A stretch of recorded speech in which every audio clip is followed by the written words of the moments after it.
me know that you can see me. Let me know that you can hear me. I'm just checking. I am live in Facebook. It is working.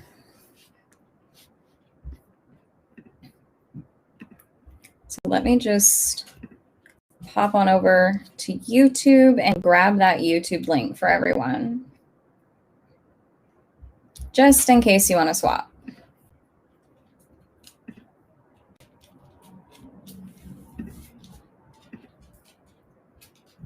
And if you are here, let me know that you can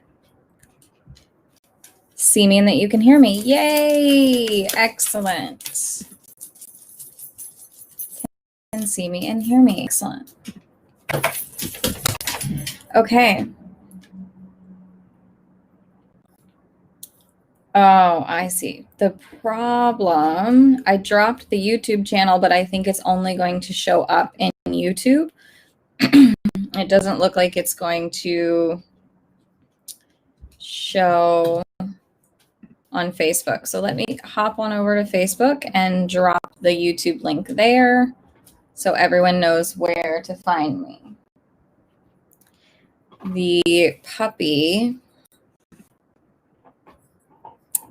is asleep downstairs, and I'm listening for him.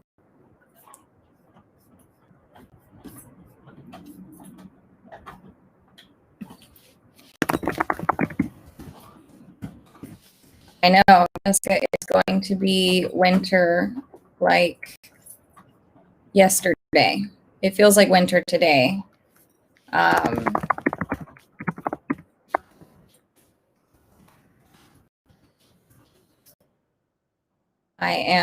It's cold today. I'm cold today, so it's definitely winter on my mind. Okay. So let's talk about what we can train inside in small spaces. I personally follow the belief that if it cannot be trained in my living room, in my pajamas, while drinking the beverage of my choosing, it's probably not worth training. So I tend to get a lot done indoors. I get a lot done without going to the agility field. And so we're going to talk about that. We also had a few days of nice, really warm fall weather. And then today it was like 36 degrees. And that's not okay with me. And now the rain is just going to come. So yay us. So pretty much my entire foundation program can be done indoors because it consists of things that we can break down and do in the smallest, finest pieces. So like one of my favorite things to train indoors, especially because you don't need space, is your marker cues, your communication system that you use to tell your dog when reinforcement is available, where it is available from, and what it is. Is it food or is it toy? I particularly like using winter for working on these because when we use them, especially in agility, they tend to lose their power when it's on the word, the power of the word, right? When we use it amongst agility skills, the dogs can very quickly start to pair off or cue off of our movement. And so I might use my marker cues outside on the agility course, and then I start to see that, oh, they're kind of reacting more on my movement and less on my verbal cue. So then I can put that on my winter training list to boost those cues up again, right? So that's like the number one thing I like working on. And And kind of maybe if my marker cues are doing really well, maybe I'm going to take winter to add 1 or 2 new ones. So then I can create a discrimination exercise. So if I have some verbal marker cues, maybe it's eat food from my hand versus eat food from a dish, or bite the toy in my hand versus bite the toy on the ground. You can start to put together these discrimination tasks, which is the base layer that you need if you want to teach obstacle discrimination later on a verbal, right? The dog needs that concept of verbal cue discrimination. I have my 2 border collies up here, and they're quite pleased with all the puppy toys that are now on the ground because he's destroying one. My 12-year-old dog is destroying a toy. So hold, please. I'm sorry to do this to you. I'm really sorry because you're having such a good time, but I don't want you to eat it, okay? I know. And you will eat it because you're a bad dog. Okay? Smack here was going to eat the toy, and he will eat it. He's not clever enough to spit it out once he's chewed it up. Okay, that. So this marker cue discrimination, this is essentially verbal cue discrimination, and this verbal cue fluency is a concept that dogs need to be taught and need to be kept up on because English is not their first language. So you really can go crazy teaching marker cues. And he grabbed the next soft rubbery toy he could find, but I don't think he can chew that one up. Marker cue discrimination, you can kind of go crazy adding up words to your dog's repertoire and then asking them to discriminate against them. Okay.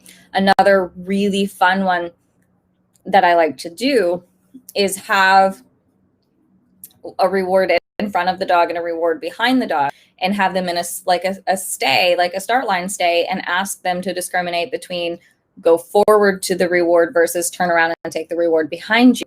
So not only are you working on that verbal cue discrimination, which is going to help you with like contact tunnel discrimination when you start teaching that, or go back to using that in full courses, but it's also going to train your start line really well, which we can also train indoors in a small space. I think we have this perception that we need to go to a group class or go to a fun match or go to a trial to layer in different challenges for our dogs, but I think we can do a much better job at home as well. So just being able to put the dog in a stay, walk to the other side of the room or walk to another room so you can still see each other, but there's a room between you, maybe, I don't know. And ask your dog to discriminate between going forward and going behind you. That's layering in some challenges on their start line training that you're not going to get at a group class or going to a class or going to a trial or going to a fun match. So you can train your start lines indoors in your living room, right? So we talked about marker cues, talked about discriminations. We're going to talk about your start lines now because we're just segueing. You can train your ring entries. If you have a threshold in your home, if you have a doorway to walk through, you can train your ring entry. And if you have this marker cue discrimination, you can start adding in distractions to your start line training. So maybe if you've been entering the living room, that's your ring. So you've been walking through the threshold and your dog is walking through that threshold and whipping around and making eye contact. So you take the leash off. So that's like your ring entry. Well, what if just as you walk through that threshold, there is a bowl of their dinner right there on the table, or a bowl with the cookie in it? Can they still do it? Can they still enter that threshold and whip right around and say, yeah, I'm ready to work, take my leash off? you can do that in your living room. Okay. You can create a threshold. It doesn't have to be super fancy. I have just the space between like a chair and the wall, and that's my threshold. You can get really creative, but you can practice your ring entry in the living room, in a small space, in the basement, whatever space you have. You can be practicing your ring entries, and you can be adding in distractions to your ring entries via your marker cues, right? So you could, can the dog walk in and do your ring entry with their favorite toy on the ground? Things like that. And then the flip side, you can also practice your ring exit routine. So getting the leash on and exiting the ring. So I usually do this with like 2 leashes. I happen to have a room that has 2 exits. So I can enter it from one direction and then exit it on out of another door. So I can enter that room, work on my ring entry, take his leash off, do his start line routine in the middle of the room, ask for a couple of behaviors, walk towards the other door, ask for his leash on routine, and then exit to the cookie jar. If you have something like that, or if you can manufacture something like that, you can actually practice the entire routine of getting ready to run, entering the ring, do your start line routine, ask for a few behaviors like it's a run, put your leash on, exit to your cookie jar. You can do that whole routine in your house. And then if that's easy, because I think for some dogs it won't be easy because they're not expecting to do those worky things in your house, right? So dogs are really, they attach habits to environments. I think I've said this like a bajillion times before, but when I was raising Shrek at the facility where I was working, there are 2 full-size rings, and I would use one ring. It was his ball play.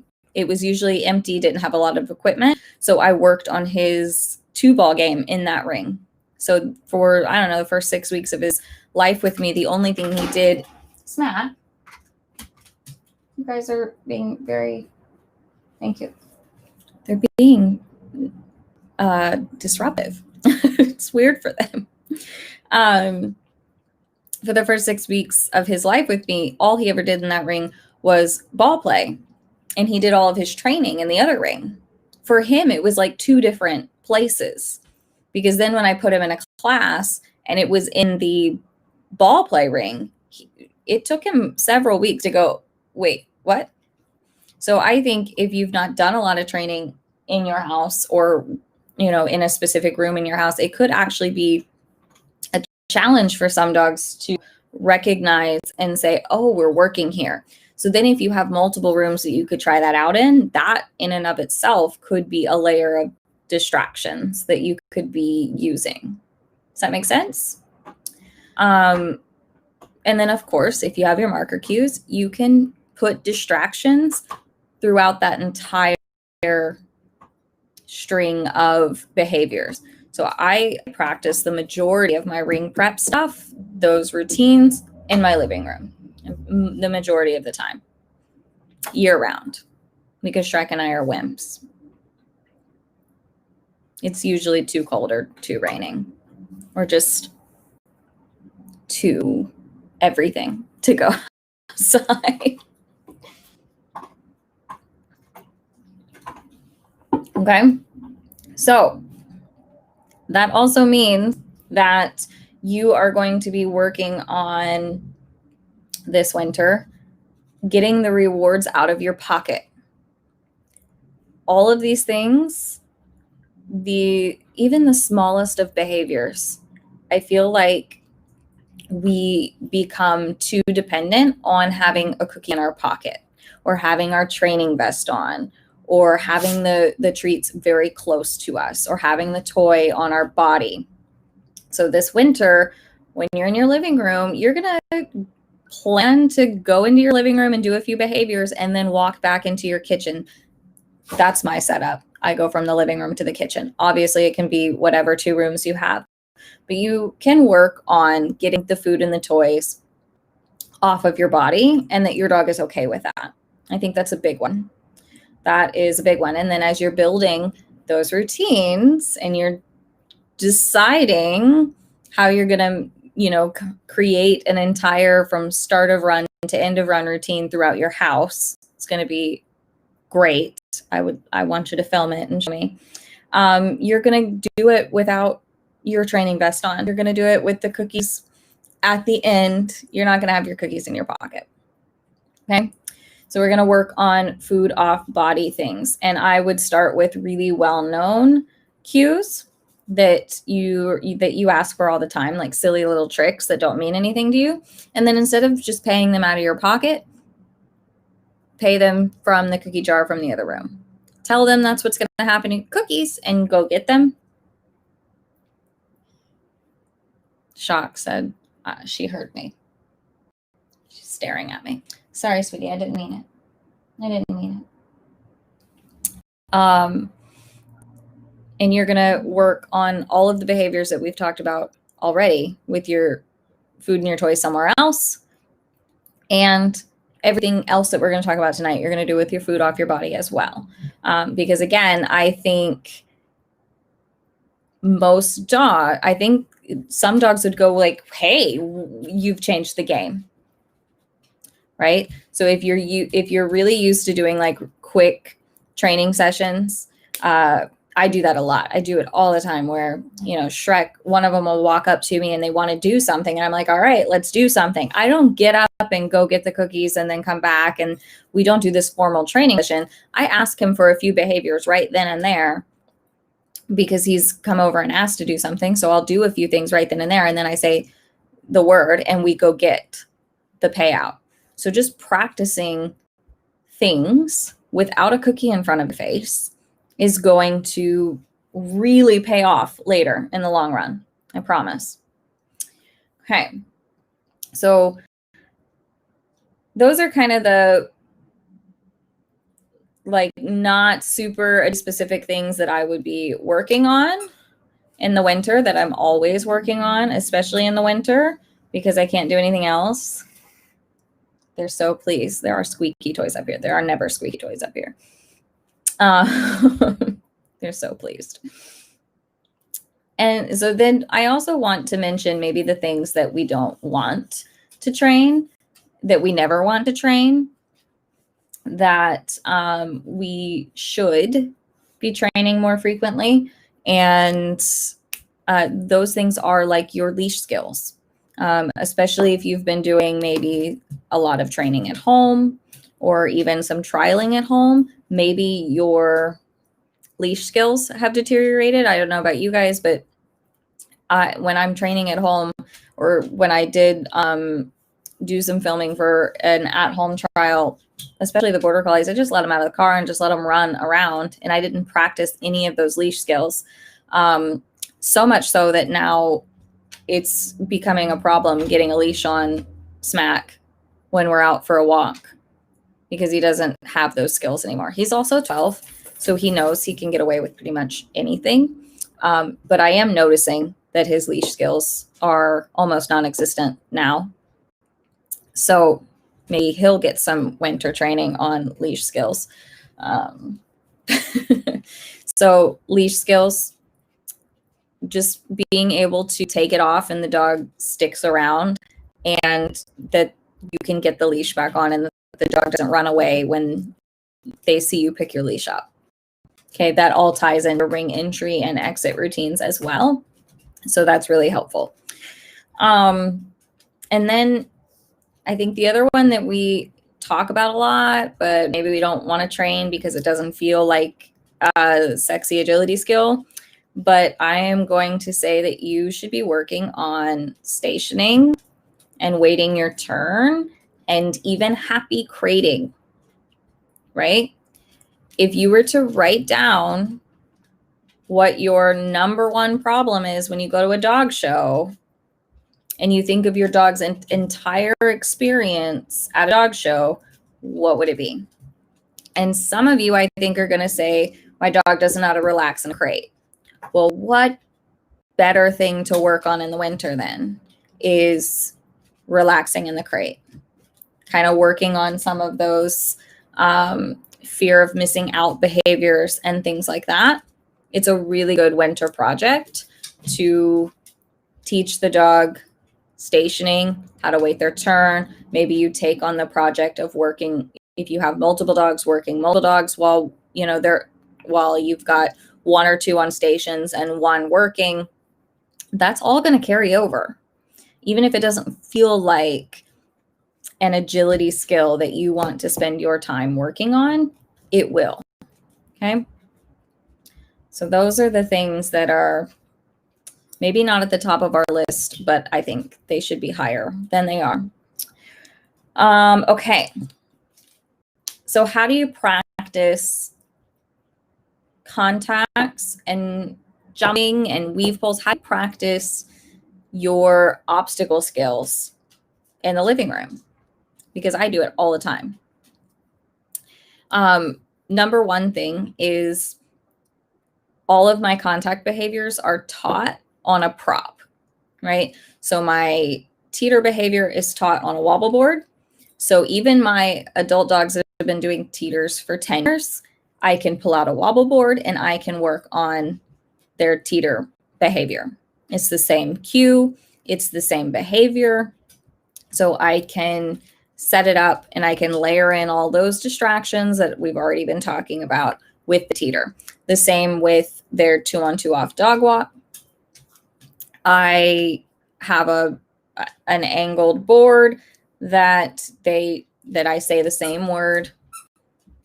It means do your 2-on-2 off and same cue, same everything.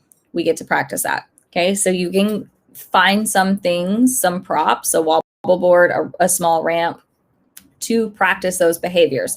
And that will pay off in dividends as well later on, because you can layer in tiny distractions. And what I find with using a prop is that you're not going to get as many problem behaviors. Okay. So if one of your problem behaviors on the contacts, for example, is stopping early or being creepy or kind of slow to get to the bottom, when you have a prop, they can't be creepy because the board is only so long. So if they are moving at all there's not time to be creepy into it. Or if they are, it's usually pretty quick that they stop doing that because you can reward them by going forward. So I think with the prop, you can solve those behaviors, and you can add in all sorts of distractions, your handler motion, some handling. If you have a really large living room, you can do a cone wrap before the prop. And so you can get the dog moving quite a bit, and layer in all those distractions of your reinforcers all over the place, right? So can they stop in the correct position on the prop with their ball and a rope in front of them? Can they do it with the ball and the rope in your hand and you're swinging it over here to the side? You can do a lot with a prop for your contacts. Okay. You can also work on, if you don't have a prop, you can work on contact skills such as a moving sit or down. So that means that the dog is in motion, you cue it down, the dog stops moving, and you can keep moving. So it does require that your dog has a pretty good verbal sit or verbal down. But that is what a contact is you want a stopped contact. You would like to continue moving, and you would like your dog to stop on a verbal cue. So a moving position change, essentially, is a contact skill that you can teach and you can do in a small space. And it's actually easier in a small space to start because the dogs won't be going as fast. You won't be going as fast. You can't get as far ahead, those types of things. And I think if you search the group for moving down, there might be a tutorial video of it, or just like an example of how I went about it in my living room with Shrek. So someone might be able to pull that up for us. Okay, back to that stationing. Stationing is also one of the same skills as contact. So even if you're not practicing your specific contact criteria, like 2 on, 2 off, or 4 on, sweetie, come here. Are you okay? Or are you pacing? She does that, paces, and I don't know why she's pacing. Big girl, you're okay. You're okay. So the station, I have the same thought. So anything that you want to be able to do with your contacts, like send them ahead, or you run ahead, or front cross or blind cross, you could ask them to do on a station, because that's very similar to a moving down. Is you're both running, you cue the station, dog stops on the station, but you keep running, right? It's the same skill.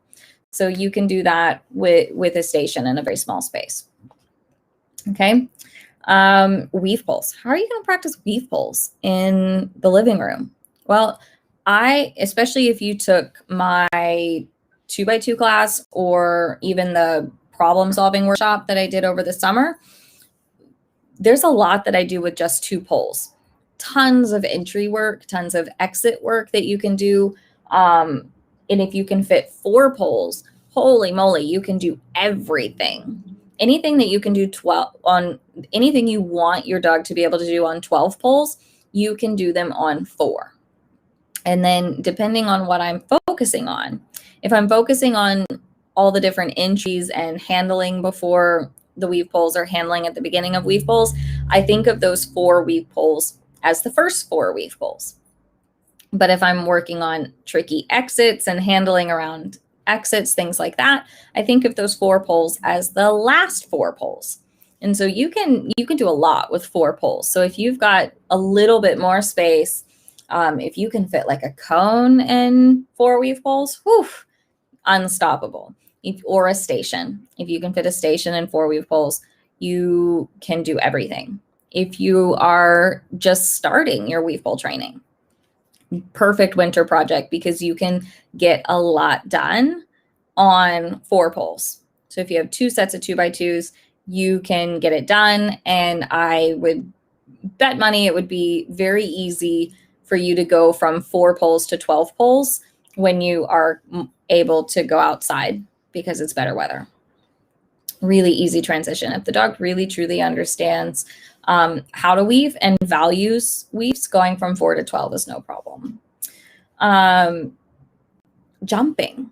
We can totally practice jumping inside. If you kind of lean towards more verbal cueing, you can practice all of your verbal cues on like a wing or 2. You don't even have to ask the dog to jump. The bar can be on the ground, or maybe there's no bar at all. But I have 1 jump. I have a slightly smaller bar because I do want to use a wing jump. So I have like a 3.5 foot bar. So it doesn't take up as much space. And I'm not really jumping with my big border collie. So a 3.5 foot bar is fine. But it works really well for Shrek to have this slightly shorter bar. And then I can do all of the different jump approaches, slicing lines and wrapping lines and backsides and threadles and things like that. I can do enough of those exercises. And I taught him all of his verbal jump cues in my living room. So those things, I think you can do a lot, actually. And then the things that, if you're maybe thinking of doing something new, or if you're wondering how you can do multiple sports at the same time this winter, I really do like training for the Finzi team titles. And so just thinking about the first level, if it's completely new to you, there are 10 exercises, but the ones that I think are particularly have enough crossover is 1 is pivoting. The dog being able to follow you and move with you while they're on a perch. It's a rear end awareness exercise, pivoting. So that's a really good thing to teach. It's like a trick. So you could teach pivoting. And if you want to keep going down the team route, that's one thing you don't have. That's one skill you would have if you taught it this winter is pivoting. The Team 1 title has a cone wrap, send around a cone. So if you don't have that, you're going to use that in agility, 100%. So teach a cone wrap. Backing up. Backing up happens to be the first skill that I teach dogs for their teeter performance behavior. So backing up is a direct behavior that I need for agility, and it happens to be on the Team 1 list. There are position changes, going from a sit to a down to a sit, sit, stand, down, stand, all those. I think those are great for my start line training because the more things that I can mix up on my start line, Shock. The more things that I can mix up on the start line, the more interesting I can make the start line, and the less my dog will be able to predict me on the start line. So I like having position changes on cue for my start line behaviors. And Team 1 has a jump.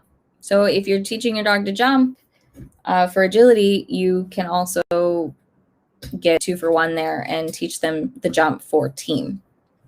So you can do a lot inside. And now you have to ask me questions about other things that you can train. So I'm going to grab this one. Any thoughts on sending foundation skills to practice inside to help build distance skills? So that is going to depend a little bit on your space, but I think, for example, you could work on, if you have 2 wings, you can work on sending from one wing to the other, and you're just standing still. Because even though you might not be able to create a bunch of distance in your home, depends on how big your space is, of course. Even if you're not able to get really far away, I think the skill that could be learned is, can you go do that without me moving? Can you go do that with just one step of motion? Can you go do that on a verbal cue alone? And it does depend a little bit on your handling style. If you lean more towards verbal distance cueing, or using your mostly physical cues just at a further distance. So you could do that with wings. You could also do it with stations, right? So I could have, and this is obviously also a really good obedience skill as well, being able to send the dog across the room to a targeted area. So I will play those games as well. Send the dog around the cone, send the dog to the station, have the dog in heel position, send the dog to the station. That's working those skills of go away from me, and you'll be reinforced for it. So I think you could do some things there for sure. What else you guys got for me?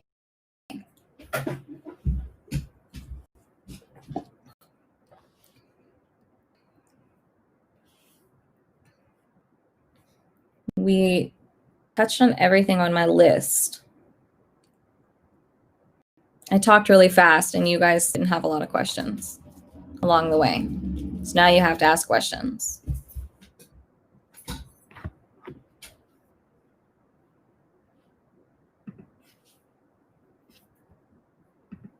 I'll give you guys a few minutes.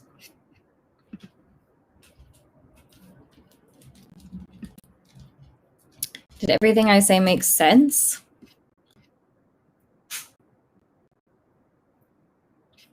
Threadles. I see, there's just a, and when I get the comments. Okay.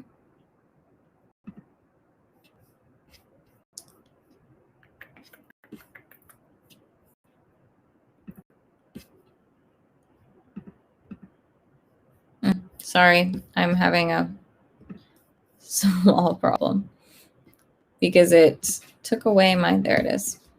Okay. Susan, your comment didn't show up on my other app, so I had to come find it.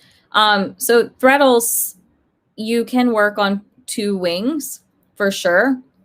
I mean, it's a tricky thing because it depends on how you want to handle threadles, because you can handle all threadles with a verbal, obviously, but you can also handle threadles a ton of different ways, depending on the approach line and the exit line. So it's not the easiest question to answer, but if I were training, I can absolutely train a verbal threadle in the living room.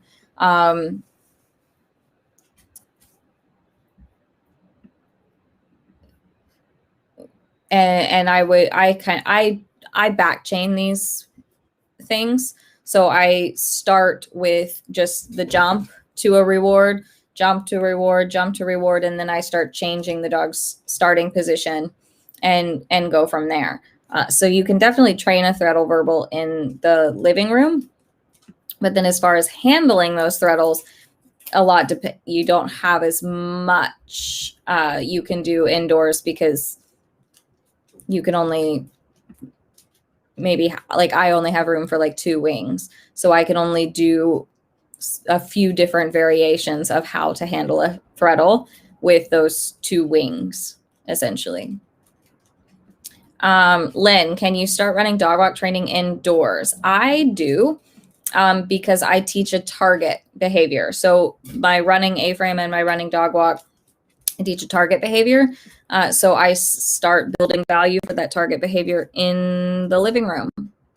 And I can do kind of the similar things to the stopped contact training that I was talking about. Maybe cone to target, adding those distractions, adding distractions, adding my movement to it, making sure it's on a verbal cue, things like that. Planning on working on some crating skills this weekend, and I'm more excited about that than our skills we've been doing. Yeah, I think a dog that relaxes in the crate is a big deal. I'm on board with that.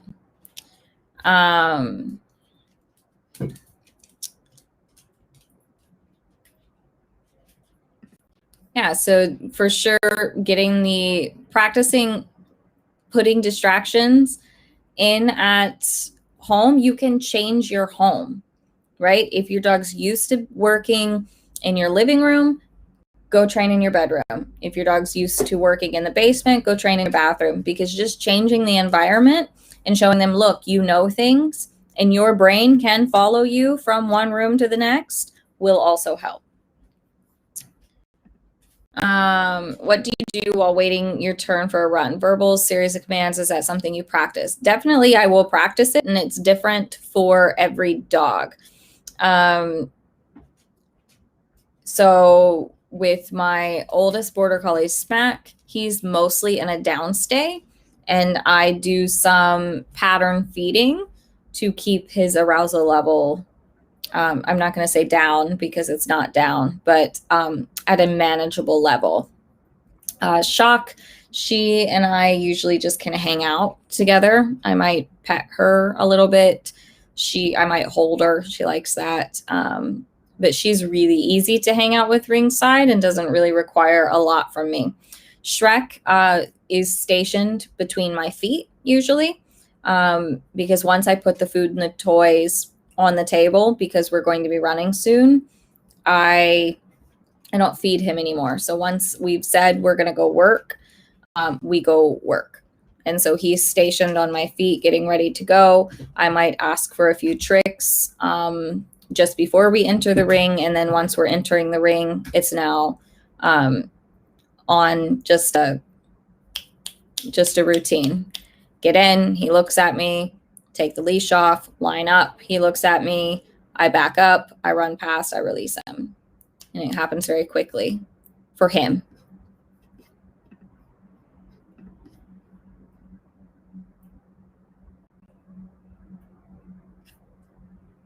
Okay. Are you feeling like you have something, couple of things that you can work on when you come home from work and it's already dark and it's really, really, really gloomy and depressing?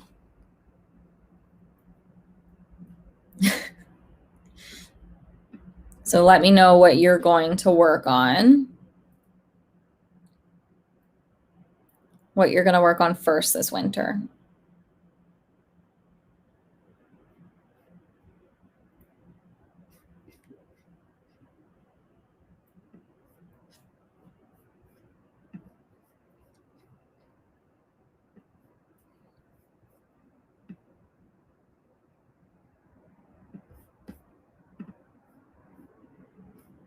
Okay. Get your final thoughts and questions in kind of quickly. We'll just wrap this up early this evening.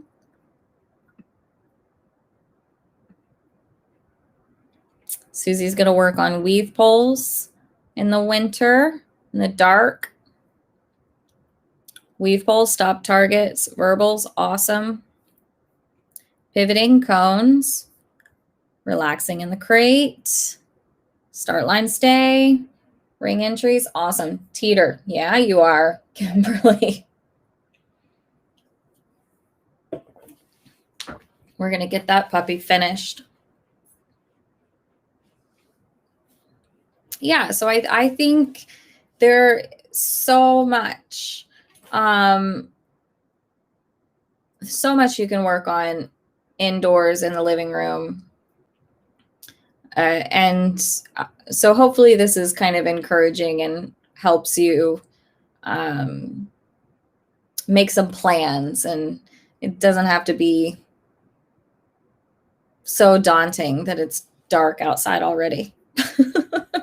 And it was dark before I even came up here to start this live. That was what was depressing. Trying to figure out what time it is based on what it looks like outside. It's impossible now. Okay. Any last minute questions?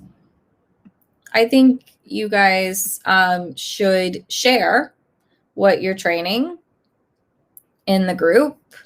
Maybe share your setups, maybe, show people the space that you're training in and what you're capable of training in that space, kind of give everyone some motivation.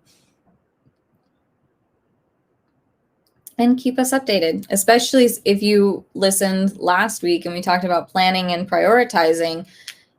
Are any of the things that I talked about tonight on your priority list? Are they things that you need to be working on this winter? And if they are, let's do them.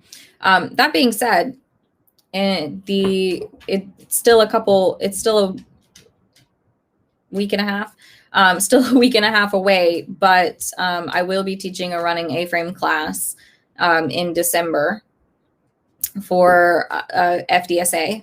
So that does mean a lot of it can be done indoors in a small space. Probably the first 3 weeks you can do in your living room. Then by week 4, you need a tiny bit more space for the grid work and the handling. And then for weeks 5 and 6, you do need access to an A-frame. So it's not like the greatest winter project, but if you have access to those things, I think it's a nice thing to work on. Okay. So, the running A-frame stuff is on the information's on my website or the FDSA website. I will make sure you guys have that link, and I'll keep mentioning it as we get closer to registration. Shock, sweetie, what are you doing? She must have found a cookie because she's never wrong. But she's pushing crates and books out of the way. Okay. Awesome. I hope this is encouraging and gives you some ideas that you can work, even if it's raining outside, even if it's dark outside, even if it's freaking cold outside and you don't want to go. There are a ton of things that you can still be training. Okay. Thank you guys for joining me. I hope you have a wonderful rest of your evening, and we need to figure out what we're talking about next week. So let me know.